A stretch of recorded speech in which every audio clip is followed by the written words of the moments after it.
noches y bienvenidos a este acto de inauguración de los 48º Coloquios Históricos de Extremadura.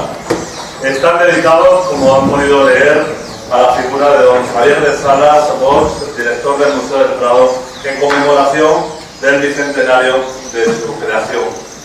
Desde hoy hasta el domingo, Trujillo se impregnará de cultura, de historia, de recuerdos y de exposiciones de eruditos que dedican su tiempo a que podamos conocer mucho mejor nuestro pasado. En total serán 26 ponencias expuestas por una treintena de investigadores llegados de distintos puntos de Extremadura. Siempre lo decimos y hoy en esta edición también lo queremos decir, que no son una excepción. Pocas propuestas en Extremadura que den luz al pasado más cercano hay como los coloquios históricos de Extremadura. Y el mérito de todo ello no solamente son de los investigadores, que tienen mucha culpa, sino también de esa serie de entusiastas que son capaces de que cada año nos reunamos como hoy y durante una semana para hablar de historia de Extremadura. Me refiero, como no, a esa junta directiva de los coloquios históricos de Extremadura, capitaneada por su presidenta María del Rosario Alvarado. Y un fuerte aplauso pido para ese esfuerzo que cada año hacen.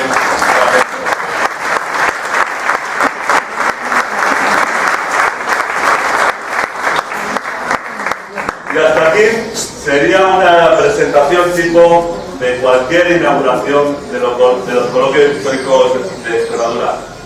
Sin embargo, esta edición, y supongo que lo entenderán, es algo especial. Se debe a porque falta precisamente uno de esos entusiastas, una de esas personas que nos inyectaban esa pasión por estos coloquios. Y sí, me refiero a Vicente Pastor. Fue uno de los coordinadores de estos coloquios desde 2001 y, por qué no decirlo, del que inspirábamos en muchas ocasiones para que nos diese las explicaciones oportunas. Y desde aquí, nuestro más sincero recuerdo. Y por ello, permítanme la osadía de decir, porque si ya digo recitar sería mucho más osado aún, unos versos de San Juan de la Cruz que vienen reflejados en ese libro resumen de la ponencia. Y dice: In Memoriam, Vicente Pastor González. Porque la esperanza del cielo tanto alcanza cuanto espera.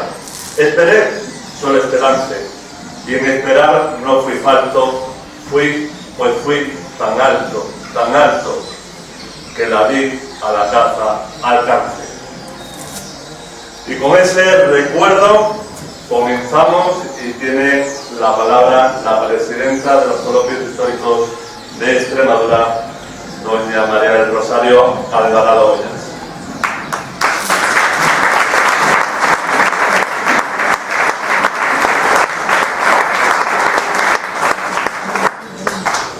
Buenas noches a todos. Estimadas autoridades, catedrático doctor Martín Alvarado Olvera, patrocinadores, ponentes y socios y acompañantes, a todos muy buenas noches. Hoy inauguramos la 48ª edición de los Coloquios Históricos de Extremadura. Es en 1971 cuando nacen estos coloquios, denominándose en un principio Coloquios Históricos Religiosos de Extremadura. Desde entonces hasta nuestros días han pasado infinidad de personas que han ido aportando su granito de arena, para que seamos hoy los coloquios más longevos, padres de varios eventos semejantes que nacieron en nuestra ciudad. Estos que ahora inauguramos fueron en sus comienzos de la mano del Centro de Iniciativas Turísticas de Trujillo, y que hoy por hoy son un referente de la cultura de nuestra región. Este año nuestros trabajos están dedicados a don Javier de Salas Bosch, director del Museo del Prado, en conmemoración del bicentenario de su creación 1819-2019. La persona de don Javier estuvo muy ligada a Trujillo desde 1968. Junto a su esposa, doña Carmen Ortueta, comenzaron a recuperar nuestro patrimonio, sobre todo arquitectónico, de una manera acertada y eficaz. Especialmente agradecemos la presencia de nuestro alcalde, don José Antonio Redondo, la del diputado de Cultura de la excelentísima Diputación de Cáceres, don Fernando Javier Gran Decano. No sé si ha llegado el presidente de la Real Academia, si ha llegado, pues también le saludamos, del concejal de Cultura, Enrique Borrega.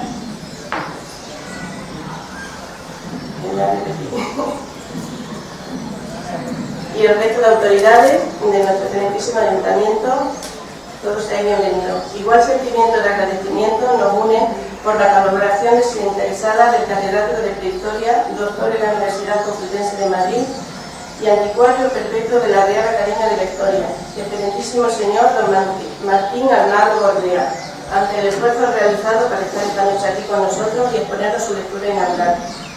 De la misma manera debemos agradecer a nuestros patrocinadores y colaboradores, Fundación Geografía de los Pizarros, Fundación Xavier de Sala, en especial a don Jaime de Sala Ortueta por todas las facilidades concedidas. Igualmente al excelentísimo Ayuntamiento de Trujillo, Centro de Profesores y Recursos de Trujillo, de la Educación, de la Consejería de Educación de la Junta de Extremadura y a la Asociación Regional de Extremadura Histórica. Un sentido recuerdo a todas las personas que en el pasado, de una forma u otra, han participado y, como no, a todos los que esta noche habéis tenido el gusto de acompañarnos. Recordar que las sesiones de trabajo comenzarán mañana a las 5 de la tarde en la Fundación Xavier de Salas y la entrega de premios será el próximo sábado al finalizar las jornadas de trabajo. Dar las gracias a toda la Junta Directiva por su esfuerzo y su trabajo, aun siendo un año complicado. Este año está siendo difícil por la falta de un pilar importante en nuestra organización, Vicente Pastor González, coordinador habitual de nuestros coloquios, entusiasta de la historia, guardián de las buenas maneras, de trato directo, en fin, buena persona, que ha dejado un hueco importante en muchos amigos y conocidos. Todos estos años de coloquio y a que recordaremos siempre.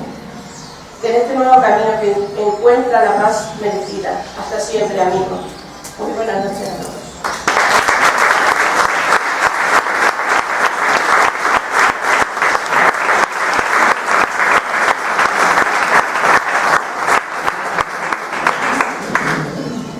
A continuación tiene la palabra el diputado de Cultura de la Diputación Provincial de Cáceres, don Fernando Javier Gran Decano. Buenas noches, alcalde de Trujillo, presidenta de la Asociación Cultural, Rosario, ministra de Cultura, autoridades, resto de personas que esta noche están aquí en este acto inaugural. En primer lugar, quisiera agradecer en nombre de la presidenta de la Diputación de Cáceres la invitación para asistir a esta jornada, a este arranque de esta 48ª edición de estos coloquios históricos. Dar en primer lugar la enhorabuena a la asociación por mantener durante todos estos años y hacer posible que Trujillo se convierta en un referente del mundo de la cultura, del mundo de la historia, no solo por la larga tradición de estos coloquios, sino también por la calidad de las ponencias que a lo largo de estos próximos días vamos a poder disfrutar y escuchar en la ciudad. Yo quiero poner en valor ese trabajo que desde la Asociación Cultural se viene haciendo, porque muchas veces todo esto es posible gracias a la implicación desinteresada de un grupo de personas a las que les mueve simplemente el bien común, el servir a los demás, el compartir, el hacer posible estos encuentros en los que se pone en primer lugar y como punto protagonista a nuestra historia, algo que nunca debemos olvidar, que debe formar parte siempre de nuestra realidad, de nuestro presente, de nuestra conciencia, y por tanto hacer posible todo esto. Y a lo largo de tanto tiempo, pues es posible, como digo, gracias a esa implicación desinteresada de tantas personas de la asociación. Pero también es muy importante que las instituciones, tanto ayuntamientos como otras, hagan posible esta celebración, estas jornadas, y por tanto también es de agradecer esa colaboración que hace posible también el que estemos hoy aquí reunidos en esta presentación, en esta puesta de largo de estas jornadas. Y el hecho de que este salón de plenos se quede pequeño, eso quiere decir que hay una gran expectación, que el objeto fundamental de estas jornadas se cumple porque hay necesidad, hay curiosidad por saber cuáles van a ser también estas ponencias que vamos a disfrutar durante estos próximos días.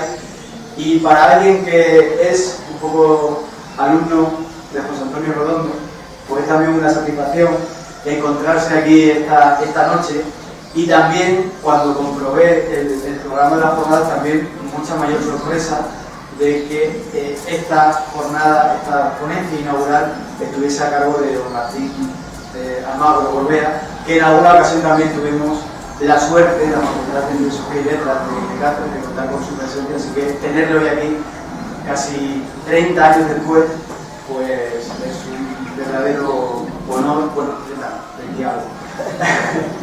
es un verdadero honor y un placer también poder escucharlo.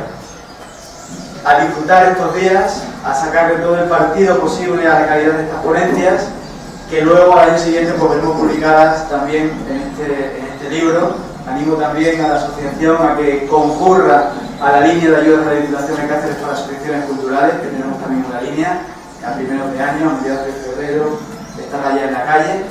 Y lo dicho, muchas gracias por la invitación y que disfrutemos estos días de estas jornadas. Muchas gracias.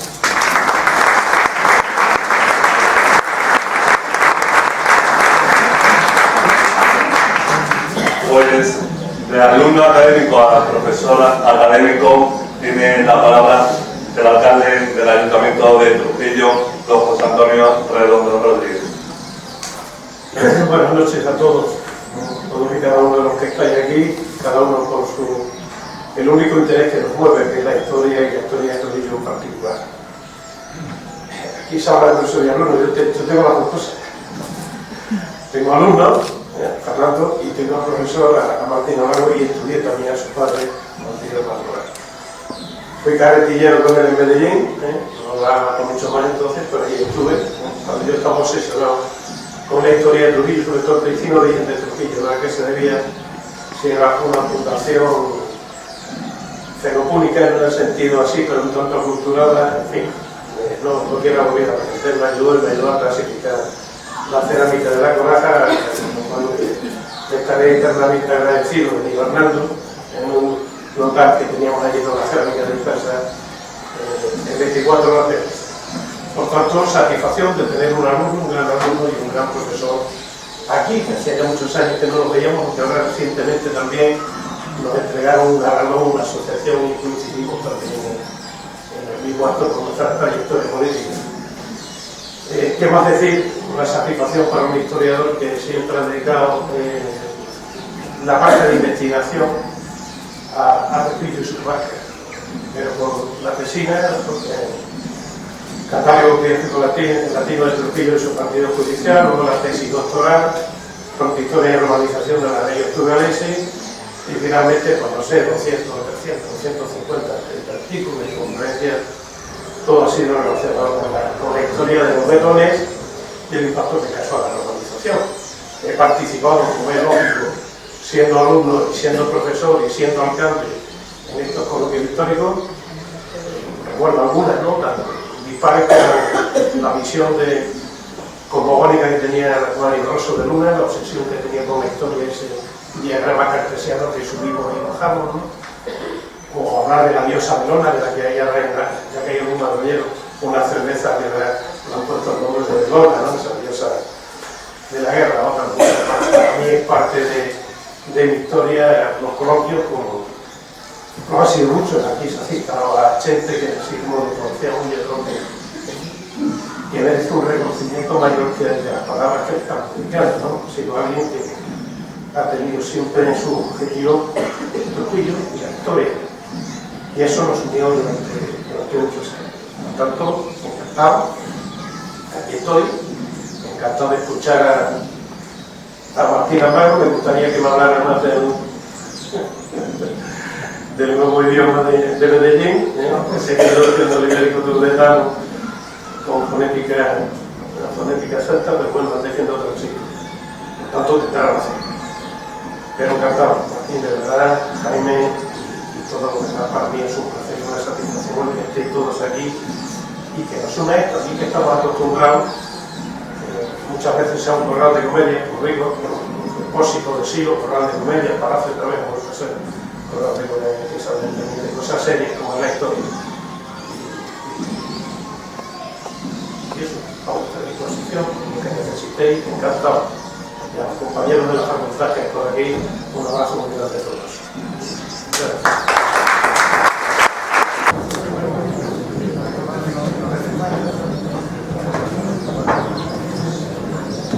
Bueno, como se decía antes con la venta, quiero, en primer lugar, y antes de empezar mi conferencia formal, expresar cordialmente lo mucho que me atrae venir a hablar en Extremadura. Han comentado ahí en mi currículum que yo soy hijo adoptivo de Medellín. Yo soy extremeño de corazón, desde hace muchos años, antes incluso de las excavaciones de Medellín. Cuando mi padre, yo tenía entonces 10, 11 años, me traía a Extremadura diciendo que era la tierra más bucólica de Europa. Y era un hombre que había viajado mucho. Y que además era una tierra muy monumental y de muy buenas gentes. Y desde entonces me fui, no sé cómo decir, no sé, enamorando, me fui haciendo a Extremadura. Luego por no sé cómo decir, circunstancias de la vida, acabé excavando en Medellín, que acabó dándole un nombre terrible, se llamaba Polisturas. Pero eso son cosas de la investigación. Y eso me permitió vivir en esta tierra y he visto a lo largo de la generación que yo represento el cambio más notable y a positivo, aunque ha tenido también cosas negativas evidentemente, que ha sufrido Extremadura en toda su historia.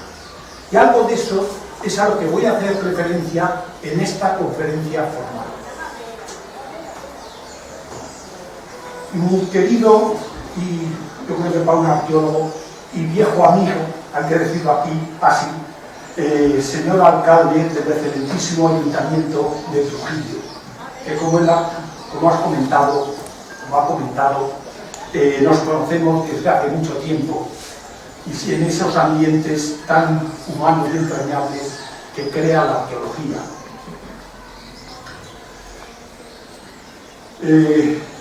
Doña María Rosario Alvarado, presidenta de estos magníficos coloquios históricos de Extremadura, que son realmente un elemento ejemplar de la cultura de esta tierra.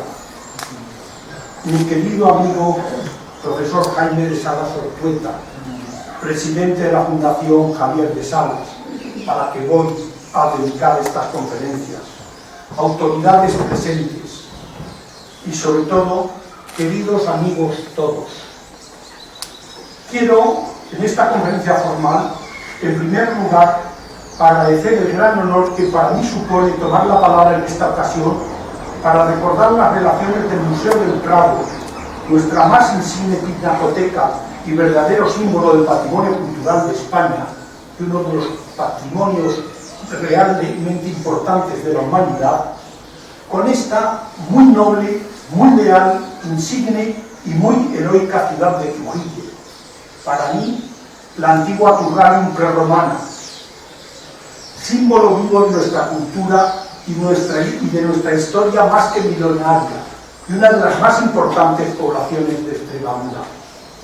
Esta relación con el Museo del Prado y la ciudad, entre el Museo del Prado y la ciudad de Trujillo, puede parecer paradójica, y a mí al principio he de decir que me sorprendió. Pero es una idea brillante rememorar en estos coloquios históricos de Extremadura la figura de don Javier de Salas, que fue el director del Museo del Prado y cuyo bicentenario se celebra en este año. Yo podía haberme dedicado, como referencia al Prado, a hablar de los pintores extremeños en el Prado. Hubiera sido una conferencia, yo creo, mucho más anodina, y creo que reconstruir lo que ha sido la historia de Javier de Salas en esta ciudad, creo que es hacer una importante aportación a la historia contemporánea, no solo de Trujillo y de Extremadura, sino, yo me atrevo a decir, de la historia de España. Si soy capaz de hacerles comprender lo que he visto a lo largo de la preparación de esta conferencia.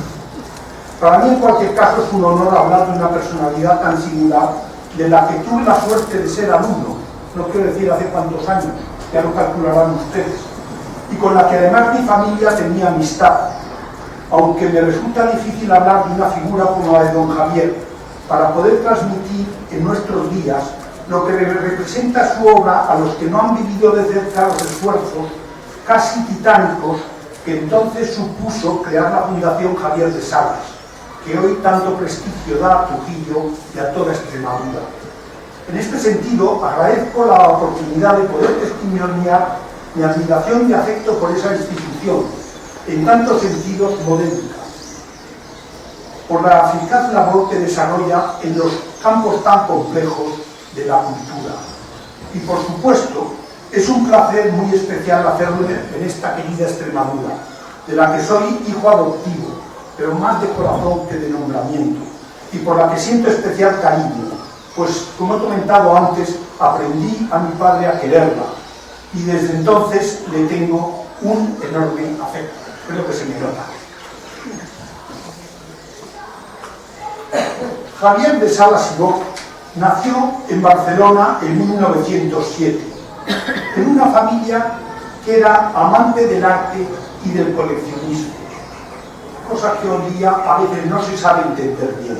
Pero ese ambiente le inculcó un humanismo y un gusto refinado que le permitió seguir continuando estas tradiciones familiares hasta llegar a la cumbre en ese campo que es la dirección del Museo del Prado. No hay que olvidar que el coleccionismo es una afición de príncipes y humanistas desde el Renacimiento, los Medici, los Farnese, es decir, es todo ese ambiente, y que fue cultivado ese coleccionismo por miembros muy importantes de su familia, como su tío don Pablo Bosch, que reunió una de las mejores colecciones de arte que ha habido en España y que tuvo la generosidad de donarla al Museo del Prado, donde todavía, fuera de las colecciones Reyes Reales, encierra algunas de las mejores obras de esa magnífica pinacoteca. En ese estimulante ambiente familiar forjó don Javier su sólida formación histórica y artística, completada con visitas a museos y anticuarios y con numerosas lecturas, otro de sus hábitos preferidos. Y gracias a esa formación tan completa, no fue un erudito, fue un hombre que conocía el arte no solo intelectualmente, sino también de forma vivencial. Se licenció en Filosofía y Letras en la Universidad de Barcelona el año 29, se doctoró en Madrid el año 30, con una tesis sobre notas sobre algunas crónicas del siglo XV que dirigió don Antonio de la Torre, un eminente estudioso, y luego también en esos años se licenció en Derecho en Salamanca. Más interesante para nuestra comprensión de su personalidad es que fue pensionado por la Junta de Ampliación de Estudios en los años 1933 y 34 para estudiar en Viena con el profesor Schlosser, un gran especialista en el Renacimiento que le inculcó su interés por la bibliografía artística, y luego estuvo en Berlín en el Kunsthistorische Institut de la Universidad de Humboldt, en ese Berlín que era entonces la capital cultural de Europa, donde estudió con Brickmann, y al mismo tiempo cultivaba sus relaciones con colegas franceses y mantenía en la relación con viejas figuras de Barcelona, algunas conocidas familiarmente en aquella Barcelona que era bastante, no sé cómo decir, bastante más reducida que la Barcelona actual. Por ejemplo, con la figura eminente de José Pujol, el fundador del Museo de Vic y el mayor especialista que ha habido de arte medieval de Cataluña, o con el gran arquitecto José Puig i Cadafalch. Después se trasladó a Madrid para completar su formación con Elías Tormo. Eran tiempos mucho más abiertos que nuestra universidad actual. Y de él se consideró discípulo, pues con él inició su carrera docente y sus primeras publicaciones. Al mismo tiempo que en aquel Madrid trataba a figuras eminentes como el don Manuel Gómez Moreno, etc., el ambiente de aquella facultad. En 1931 empieza como profesor de Historia del Arte, ayudante de la Universidad de Barcelona, de la que obtuvo la cátedra del año 45. Pero en 1946 se trasladó a Gran Bretaña, en los años peores de la posguerra mundial, Londres bombardeado, como agregado cultural, cargo que desempeñó hasta 1963 y en el que desarrolló el Instituto de España en Londres, del que fue director que es una especie de precedente de lo que después se ha convertido en el Instituto Cervantes como centro para dar a conocer la cultura española, una de las culturas más universales de la humanidad, cosa que yo creo que a veces no acabamos de creerlo, aunque lo repitamos mucho. El éxito de sus empresas en Londres da idea que muchos años después seguía siendo reconocida por todos en España y en Inglaterra. Y la prueba es, por ejemplo, la necrológica que publica el famoso periódico El Times en la fecha de su muerte, que le dedicó ese recuerdo a la enorme labor que había realizado. En el año 61 abandona Londres y regresa a España como subdirector del Museo del Prado, y poco después obtiene la cátedra de Historia del Arte de la Universidad Complutense, hasta su jubilación el año 77, que es donde yo le conocí. Y, sin embargo, yo querría resaltar, aparte de estos aspectos, diríamos, administrativos, otra labor muy importante. Es que ha sido uno de los principales difusores en el mundo del arte español y a través del arte de toda la cultura española, pues era un conferenciante políglota. Por parte de familia era bilingüe, catalán y español, pero sobre todo hablaba con gran fluidez el inglés, perfectamente el francés, y también dominaba el italiano y el alemán. Y esa es una de las grandes labores que ha hecho en pro de ese Instituto de Londres y luego conferencias por todo el mundo, como he señalado. Yo fui alumno suyo, ya lo he comentado antes, en la facultad, en aquella facultad de Filosofía y Letras, y quiero recordar su habla siempre parsimoniosa y su fino sentido del humor, de dandy inglés, que destacaba en aquella facultad que ya era de la generación del 68. No sé cómo decir. El contraste era notable, era muy notable. También recuerdo su especial sensibilidad y su gran intuición artística para entender una obra de arte al margen de los chaicos datos eruditos que nos solían enseñar la mayor parte de los catedráticos. Era el complemento que daba vida a esos datos que tenemos que estudiar. Junto a la docencia universitaria, sin embargo, dedicó la gran parte de su vocación a los museos. Él era un coleccionista de corazón, público y privado, es lo mismo.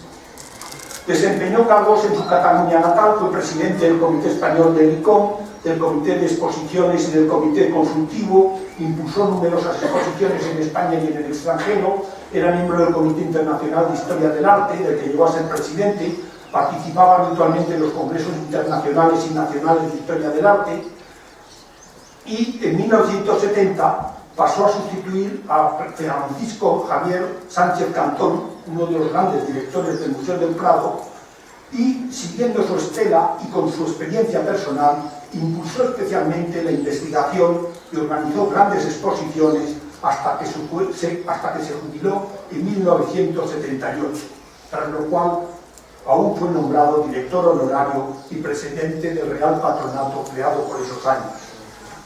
De esa etapa yo quiero recordar dos aspectos.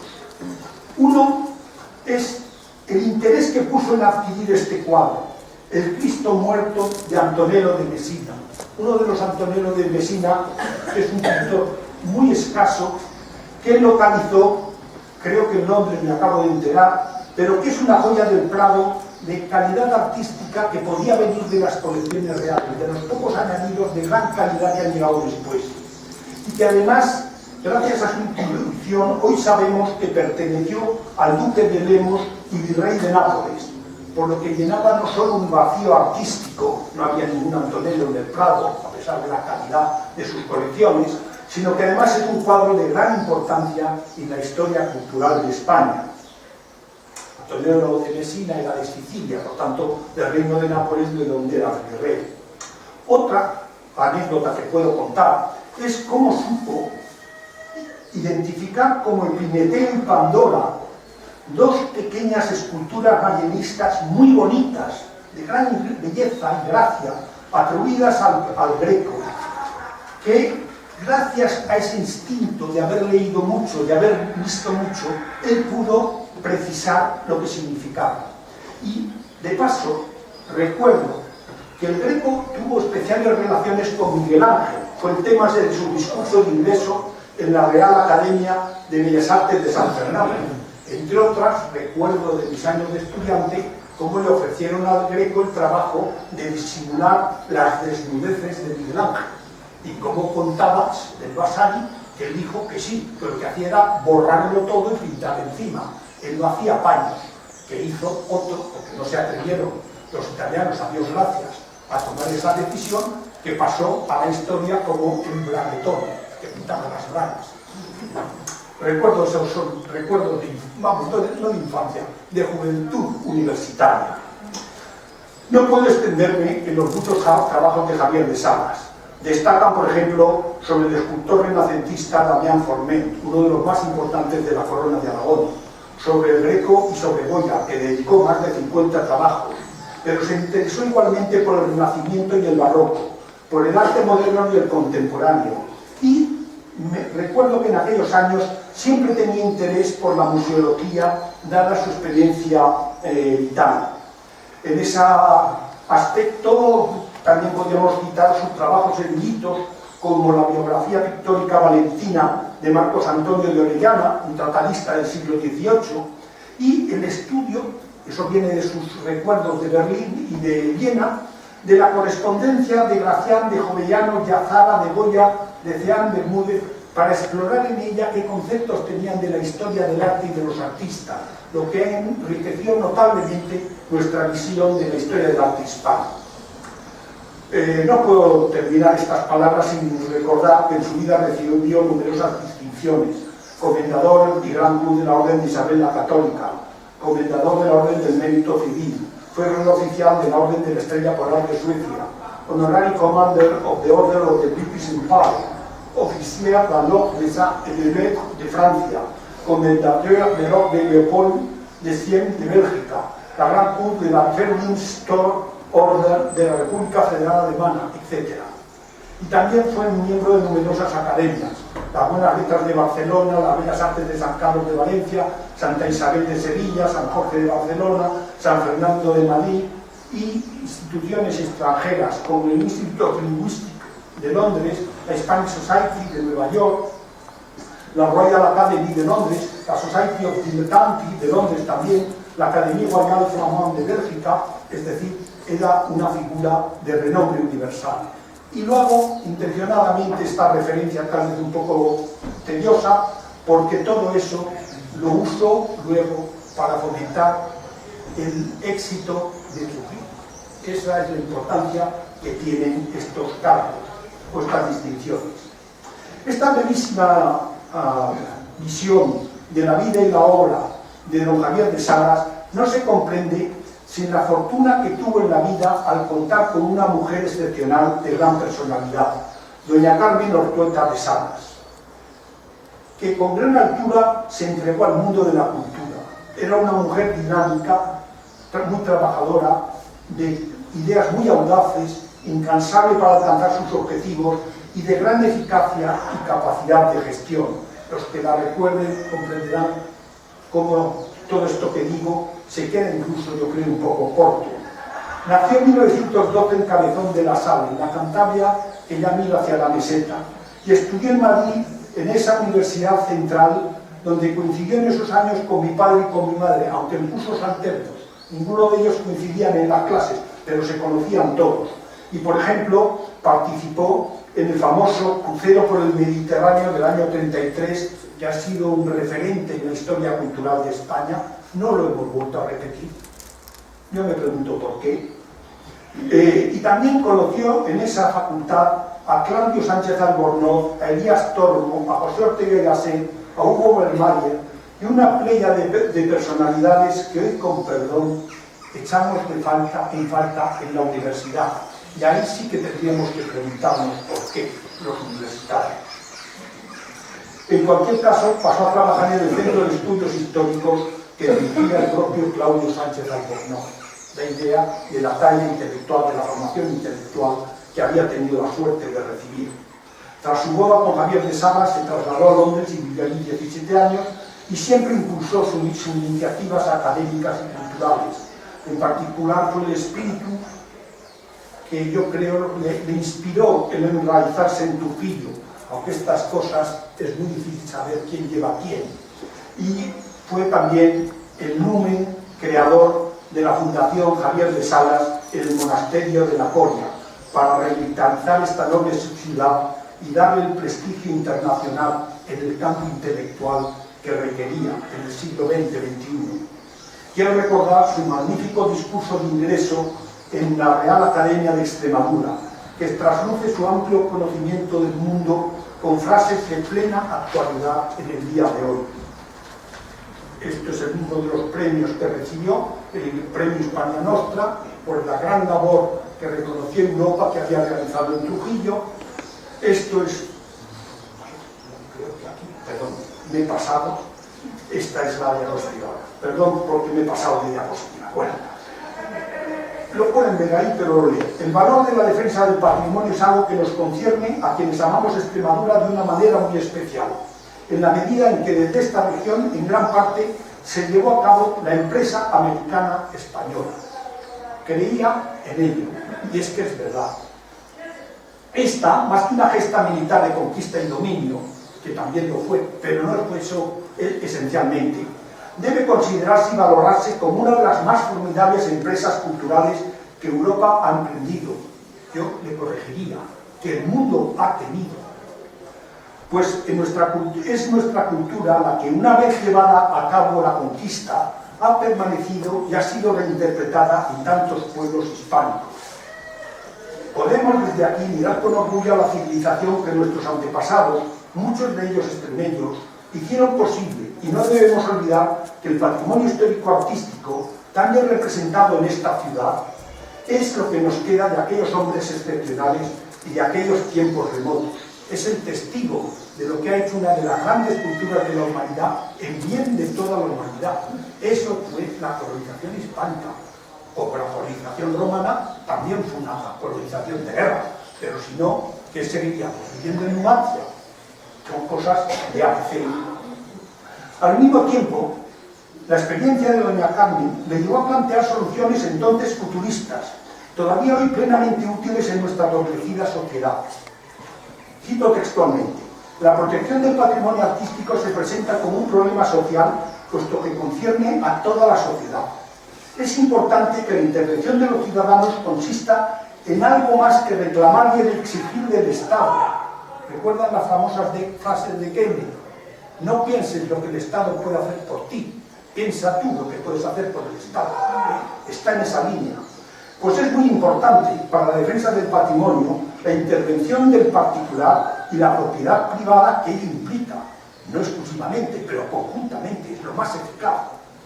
Es importante insistir en que a la larga la conservación de un determinado edificio, una vez restaurado, depende en gran medida de que adquiera una función real.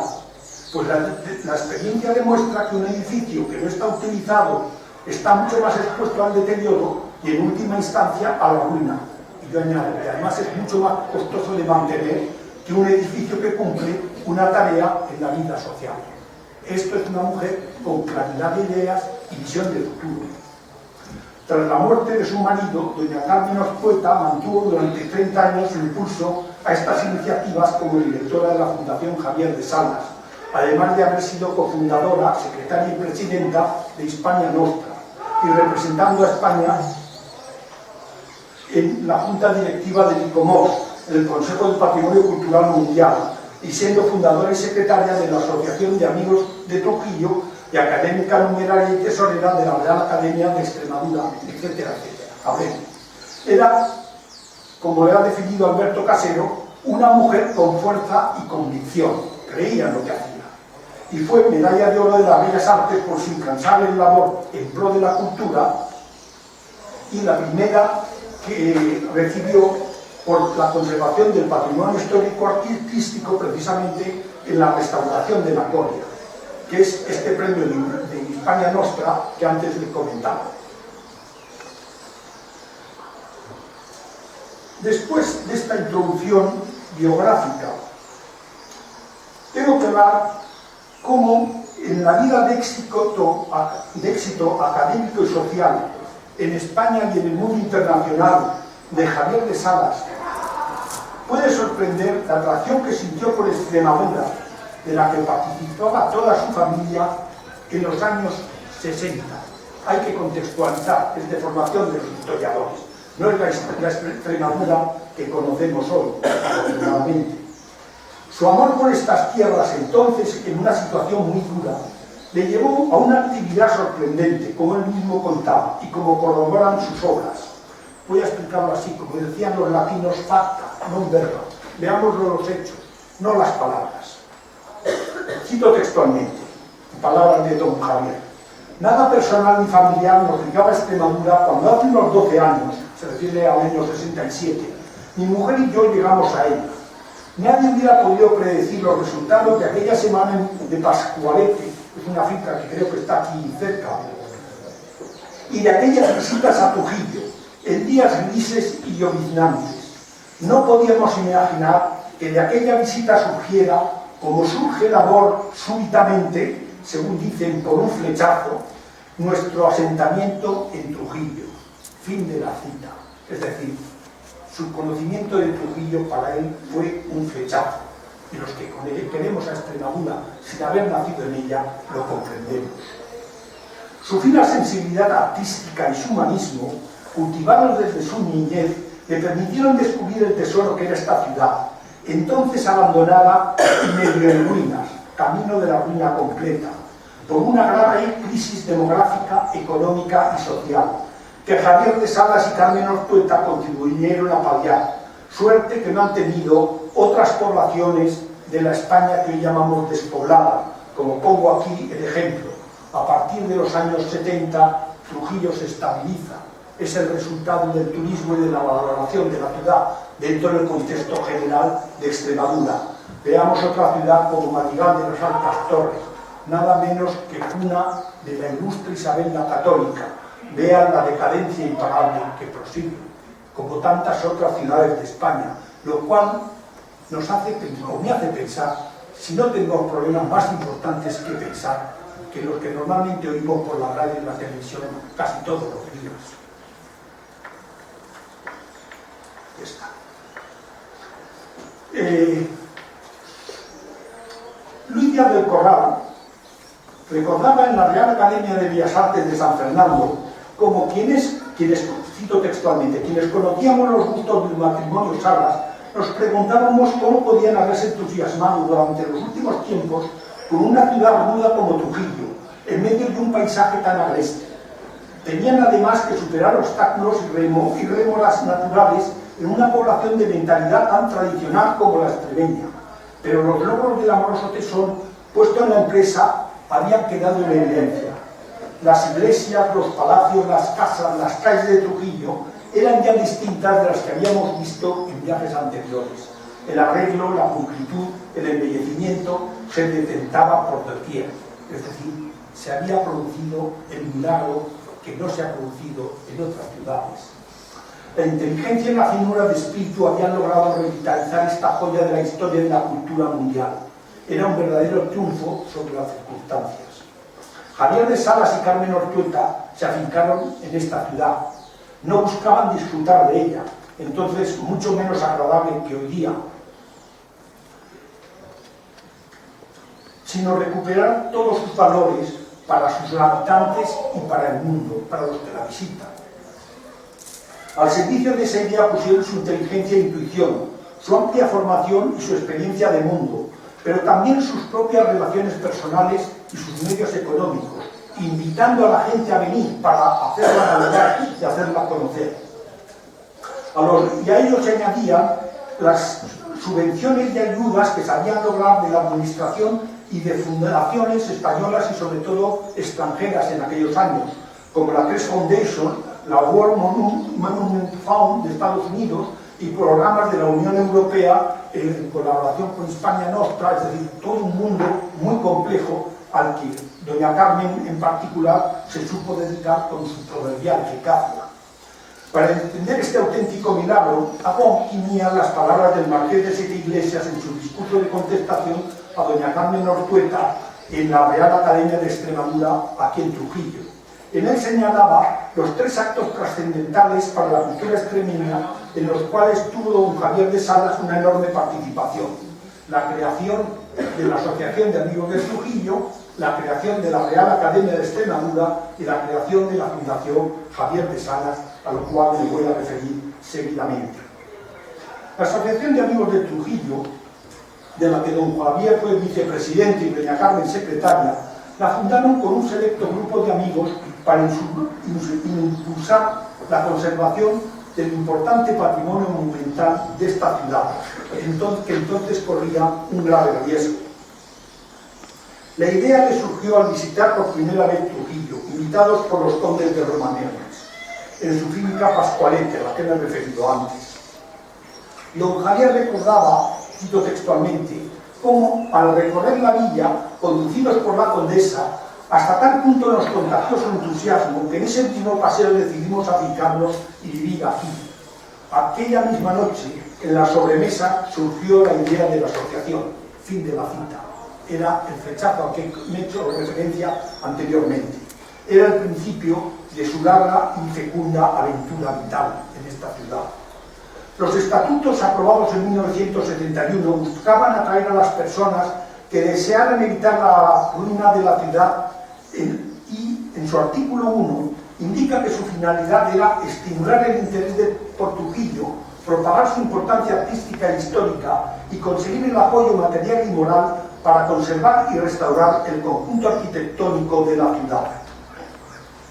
En esta línea, como muy bien recogió Bartolozzi en el año 2010, el matrimonio Salas adquirió en 1969 las ruinas del convento de San Francisco el Real de la Puerta de Coria, fundado en el siglo XV, y desde entonces iniciaron su restauración y puesta en valor, que se convirtió en la gran empresa de su vida. Pero a través de la asociación también impulsaron la instalación del Parador Nacional, que estimuló luego la venida de otros hoteles y dio alta calidad al turismo en esta ciudad. Y se salvaron al mismo tiempo más de 10 casas solanieras y otros muchos diversos edificios que si no hubieran acabado siendo solares. El aspecto esencial de esta empresa fue lanzar al exterior la imagen de Trujillo como gran objetivo turístico, capaz de atraer congresos y alcanzar renombre internacional. Como señalaba María del Mar Lozano Bertoluzzi, cito textualmente, influyó en ello la mentalidad de un hombre muy refinado social e intelectualmente, como era Javier de Salas, fin de la cita. Y por supuesto yo le añadiría que con una excepcional experiencia en el mundo del arte y del patrimonio.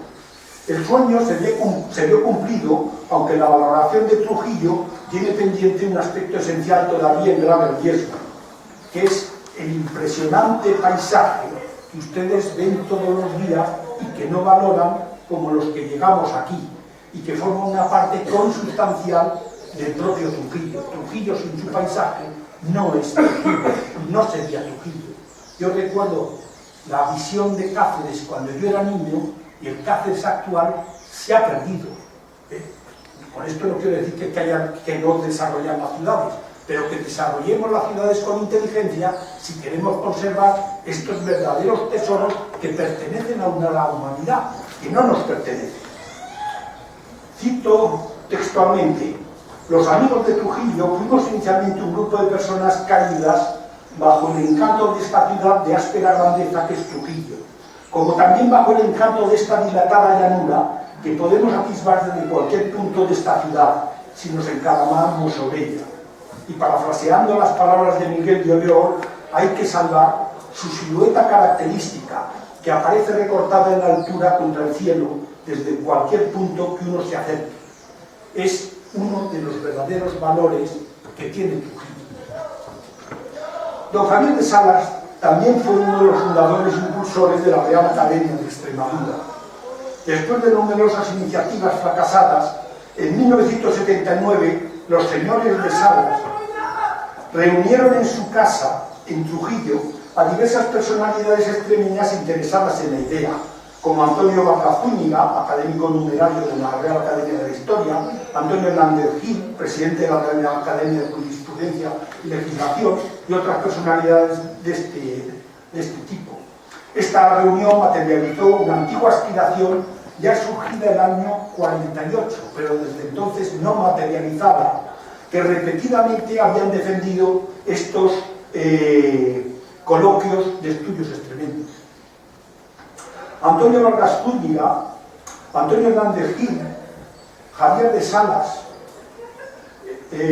Manuel Terrón Albarrán, Antonio Rubio Rojas, académicos correspondientes de la Academia de la Historia por Cáceres y Badajoz, firmaron el acta de fundación de la Academia el 29 de diciembre de 1979 e integraron la comisión gestora en presencia de los presidentes de la Diputación de Cáceres y de Badajoz y de los presidentes de las instituciones Pedro de Valencia y el Procense, además de contar con la adhesión de Luis Ramallo como presidente de la Junta Regional Preautonómica de Extremadura. Se denominó Academia de Extremadura de las Letras y de las Artes, como saben ustedes, con un ámbito territorial que comprendía toda la región. El acta de fundación expresa que su sede sería precisamente Trujillo. No es una casualidad. Ciudad monumental que resume el acervo de cuantos valores históricos y artísticos encierra la región extremeña y que aglutina su vocación hacia los pueblos de América, a los que la Academia, pulsando el hondo sentir de Extremadura, dedicará singular atención. Y en la primera Junta Pública solemne, celebrada en 1980, pocos meses después, don Javier de Salas leyó el primer discurso, que fue su discurso de ingreso como académico de pleno derecho. Se multiplicaron las iniciativas siempre para propulsar a Trujillo como ciudad excepcional del rico patrimonio histórico-artístico de España. Para ello invitaban a amplias relaciones sociales, y organizaban congresos y reuniones. Por ejemplo, estos coloquios de estudios extremeños, y como presidente del Comité Español de Historia del Arte también organizó aquí el primer Congreso Nacional de Historia del Arte. La gente conocía a Trujillo por referencias bibliográficas, por algún paso médico, obligó a los mejores especialistas a vivir Trujillo, que es entonces cuando se capta el alma y la vida de esta monumental ciudad. Y me queda por último, aparte de podría comentar también el premio Cáceres para impulsar el arte contemporáneo y promover el arte de las nuevas vanguardias y sobre todo de los jóvenes artistas, cosas que entonces eran pioneras. Me queda por último hablar de la Fundación Javier de Salas en el convento de Basé, Coria. Es la tercera, yo creo, la principal de las grandes iniciativas en pro de Trujillo y de Extremadura realizadas por don Javier de Salas. Para dar continuidad hacia el futuro, al impulso dado con gran altura de miras a esta ciudad de Trujillo y a cuanto ésta simboliza, y para contribuir al desarrollo cultural y social de Extremadura e Iberoamérica, Javier de Salas y su mujer Carmen Ortueta quisieron hacer una aportación permanente a la ciudad, acorde con su significación histórica. De su amplia experiencia internacional debió surgir la idea de crear una fundación y ubicar su sede en el llamado Convento de la Coria, que se materializó en 1981 y que está, como todos ustedes saben, en el barrio antiguo de la ciudad. Esa fundación es la Fundación Javier de Salas. No es necesario explicar aquí que el Convento de la Coria es un excepcional edificio de Trujillo, un antiguo convento de clarisas de San Francisco el Real, conocido popularmente como la Coria, por estar cerca de la puerta de esa ciudad, que fue fundado en la segunda mitad del siglo XV, aunque el patio y la iglesia gótica, los mejores edificios, pertenecen ya a inicios del XVI. Su compleja planta, que pueden ver ahí abajo a la derecha, da idea de lo compleja que ha sido su evolución hasta el siglo XVIII, en que entra en crisis y después sufre la devastación de la ocupación francesa, seguida de la desamortización de 1836, que expulsó a las religiosas del edificio y lo condenó a ser una ruina. El convento abandonado quedó en efecto en estado ruinoso. Fíjense con detalle que esto es la vista de Trujillo y de muchas ciudades de España de los años 60. Muchas de ellas no tuvieron la suerte de tener mecenas así. El antiguo convento y era una viva imagen de la delegación de esta bella ciudad monumental, cuando en 1969 Javier de Salas y doña Carmen Ortueta, con su fina intuición y visión de futuro, lo adquirieron en un acto entonces grotesco, en una ciudad que se hunde a de la puesta a punto, cuando no hay turismo. Don Javier impulsó y dirigió personalmente el lento y costoso proceso de restauración, como narra su hijo, perdona que te cite, don Javier de Salas, cito textualmente: puso al servicio de las obras de restauración tanto su conocimiento de la historia del arte como su aquilatada sensibilidad, y a ello puede añadir su propio interés por los jardines y la agricultura, y su amor por la artesanía y las antigüedades, fin de la cita. Y yo diría, y su sensibilidad de humanista y de gran conocedor de la historia del arte. Ver en esta mina un tesoro es descubrir que debajo de una piedra hay un diamante.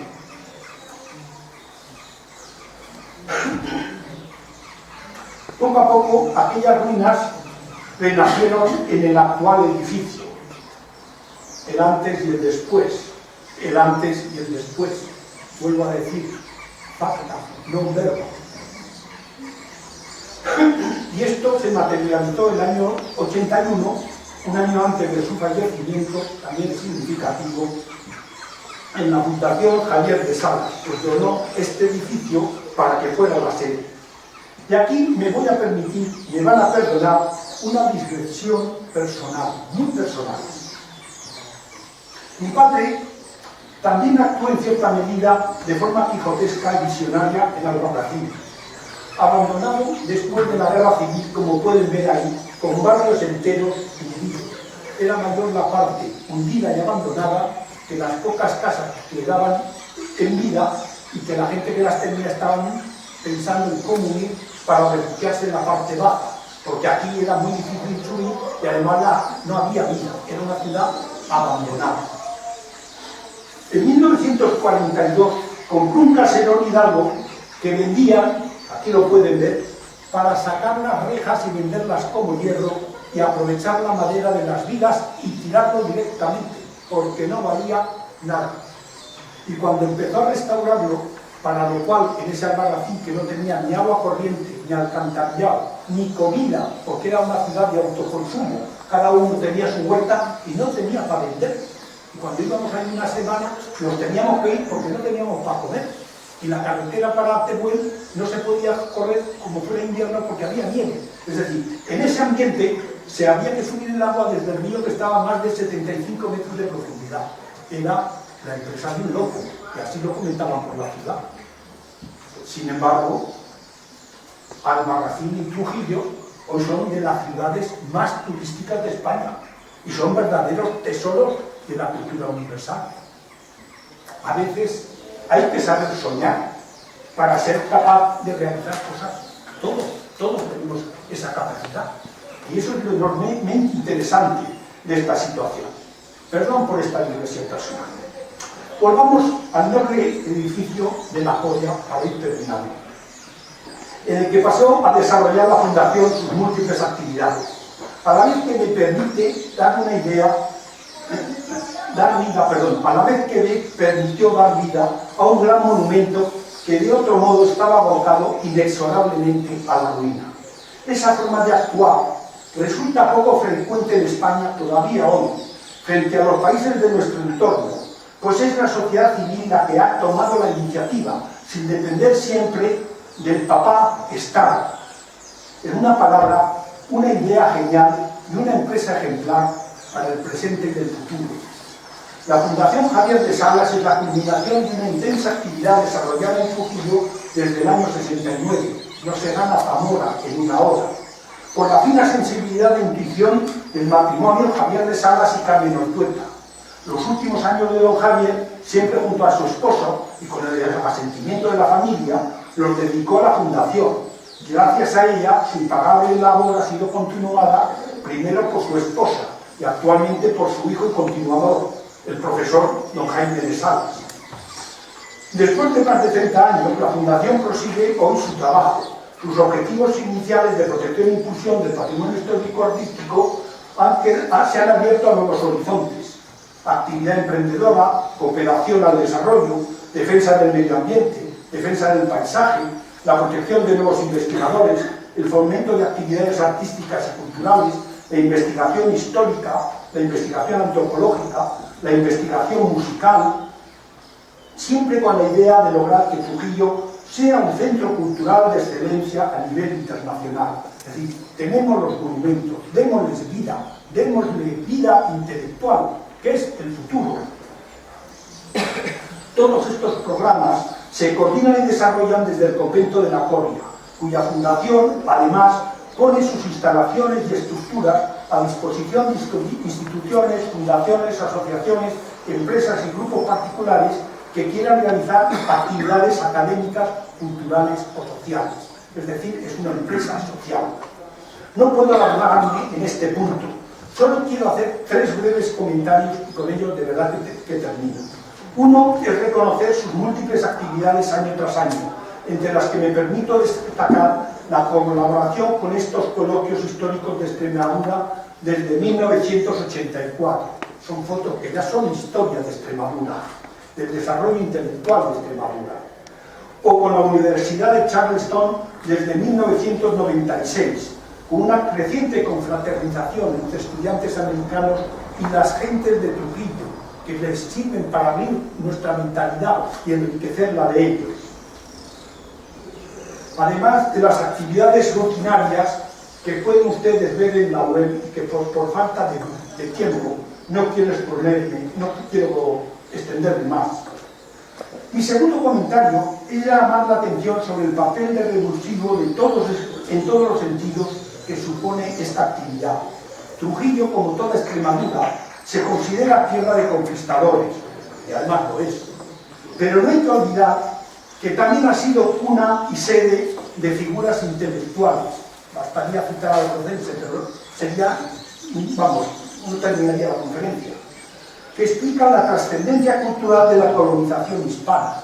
Solo con conquistadores no sale la cultura hispanoamericana o iberoamericana.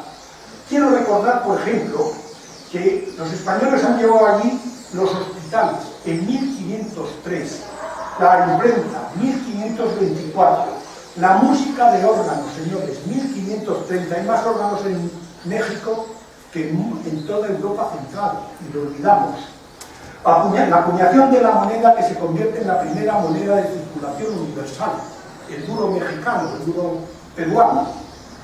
Las universidades, 1538, las bibliotecas públicas de uso público, en 1646, las primeras academias, 1781, la primera vacunación masiva de la población, en 1804, que son verdaderos hitos de la historia universal, no de la historia de España, cuando en muchas ciudades de Europa no tenían imprenta y por supuesto no tenían universidades y se estaban yendo en América. Sin olvidar la organización municipal jurídica. Qué impresión ver las actas de los ayuntamientos en América desde inicios del siglo XVI, con sus defectos, como los tenemos ahora. No podía ser de otro modo. En muchos casos, antes que muchas otras ciudades europeas y, por supuesto, antes que en Estados Unidos como paralelo más próximo. Esta experiencia histórica debe animarnos, una vez salvado el casco histórico y revitalizada la ciudad por el turismo, a no quedarnos aquí y apostar porque Trujillo sea una sede de desarrollo de nuevas ideas, como fomenta la Fundación, para seguir progresando en el futuro global, que se basará en potenciar la educación y la inteligencia. Este es el verdadero futuro. Y el tercero y último comentario, creo que es un acto de justicia. Acorde con la conocida sentencia latina sum cuique tribure, dar a cada uno lo que es suyo. No puedo terminar sin agradecer en nombre de nuestra sociedad, de nuestra cultura y de nuestras instituciones esta labor eficaz y entrañable de la Fundación Javier de Salas a esta ciudad de Trujillo. Agradecimiento tanto mayor al haber sido concebida al servicio de la sociedad, como evidencian los hechos que acabo de comentar.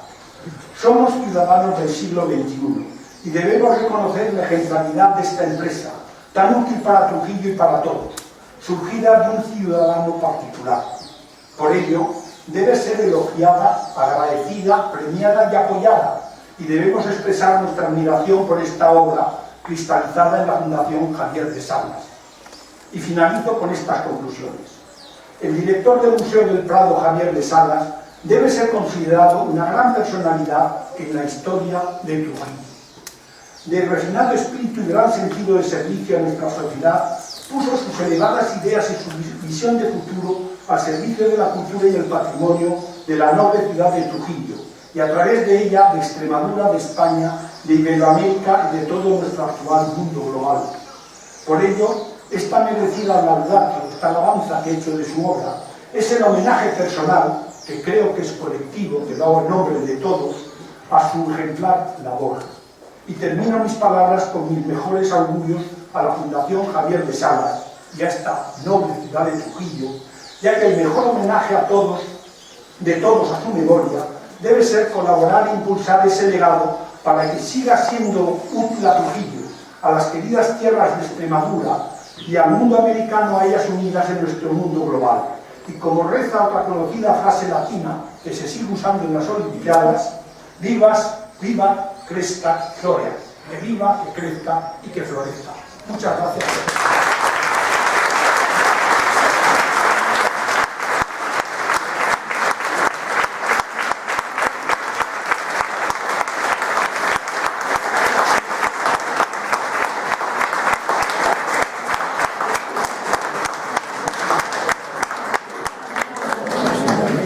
Muchas gracias por descubrirnos, por darnos a conocer aún más la figura de Javier de Salas.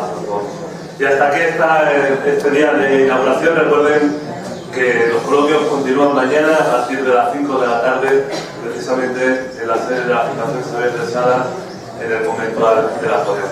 Muchas gracias y que tengan unos buenos coloquios, unas buenas jornadas.